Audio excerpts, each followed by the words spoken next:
You're listening to Policy Currents, a weekly podcast from the RAND Corporation. I'm Evan Banks. And I'm Deanna Lee. Every Friday, we bring you new insights from RAND's latest research and commentary. It's November 10th.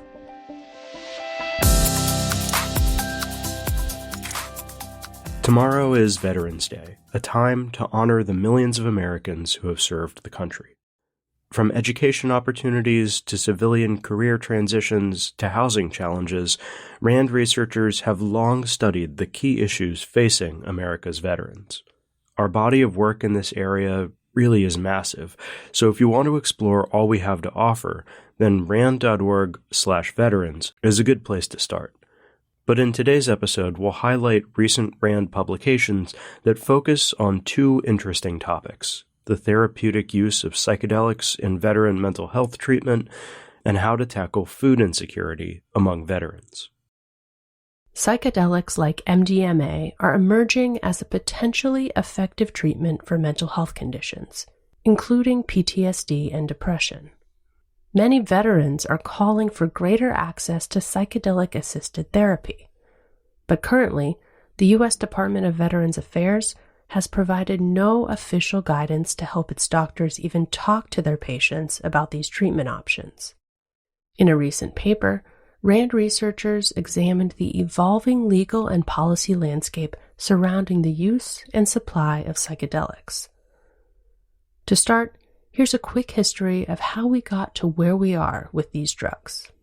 Psychedelics were once considered the next frontier in psychiatric medicine.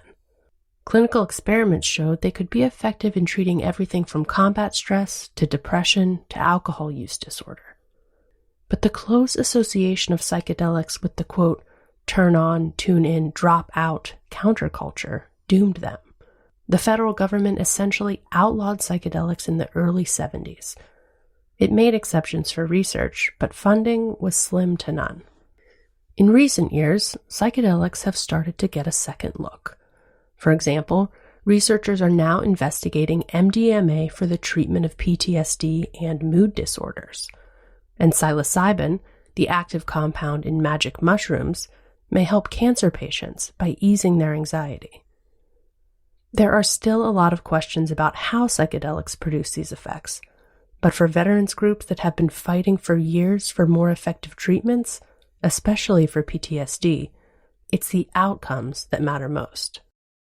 With so much enthusiasm for these potential treatments, RAND researchers say the VA cannot afford to take a wait-and-see approach. The VA should be clear about the rules for veterans who use psychedelics in states where they're approved for supervised use, like Oregon and Colorado. It should also consider what training its providers will need to better understand psychedelics and how they interact with conventional treatment. Federal agencies, including the VA, should also continue to invest in psychedelic research. If evidence accumulates that psychedelics can help treat disorders like PTSD, and the U.S. Food and Drug Administration approves, then the VA might need to start thinking about how to incorporate psychedelics into its own treatment protocols. If this happens, psychedelics could become part of a menu of treatment options for mental health conditions, especially for those who have tried more conventional treatments and are still struggling. What do we know about food insecurity among veterans? A recently published RAND study shed some light on this issue. Around 1.4 million U.S. military veterans struggle to get the food they need to live an active, healthy life. Yet, more than one-third of them are not covered by the government's main food assistance program, the study found. In fact, food insecure veterans are much less likely than non-veterans to get help from the Supplemental Nutrition Assistance Program, or SNAP. The program, formerly known as the Food Stamp Program, provides monthly funds so that low-income families, older people, and people with disabilities can afford food. Importantly, our researchers found that some of the most vulnerable veterans are falling through the cracks.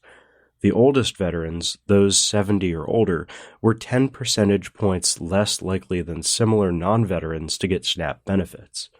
Veterans who can't work because of a physical or mental illness were also much less likely to have access to SNAP. What might explain this? Well, veterans who are not in the SNAP program receive disability payments and other benefits from the U.S. Department of Veterans Affairs at higher rates than those who were in the program.